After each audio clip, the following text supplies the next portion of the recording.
Kompanija Rasko predstavila je novo vozilo pod nazivom Muvo. Riječ je o funkcionalnom vozilu sa višestrukom ulogom koji je, kako navode u ovoj kompaniji, predstavlja novi segment komunalnog tržišta.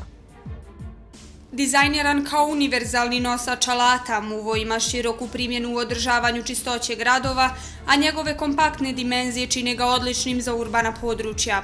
Kako ističu u kompaniji Rasko, ovo vozilo predstavlja ulazak u sasvim novi segment komunalnog tržišta. Ovdje trenutno imate prikazanu jednu čistilicu koja se koristi u ljetnom održavanju ulica, trgova, parkova, a još je jedna kombinacija ovdje sa zimskom službom. Znači, možete u zimi, ljeti, u bilo kojem periodu koristiti to vozilo.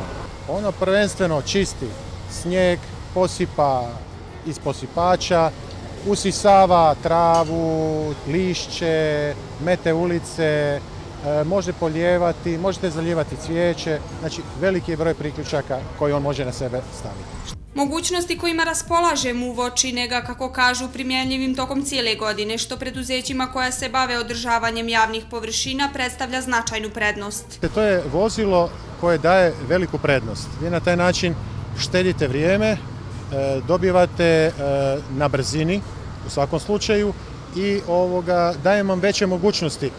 Većinom vozila koje se koriste su vam kompaktna i služe vam za određenu namjenu. Ovo je malo vozilo koje je dizajnirano baš za veliki broj funkcija. Znači, kao priključke koje može staviti na sebe, može vam raditi cijelu godinu i automatski vam amortizira vozilo što prije. Kako ističu u kompaniji Rasko, Muvo ispunjava sve norme i zahtjeve Evropske unije, a njegova promocija na sajmu IFAT u Minhenu izazvala je veliku pažnju evropske javnosti. U osnovnoj varijanti po cijeni od 65.000 evra, ovo vozilo je, kako prognoziraju, na dobrom putu ka ostvarenju značajnog uspjeha na tržištu.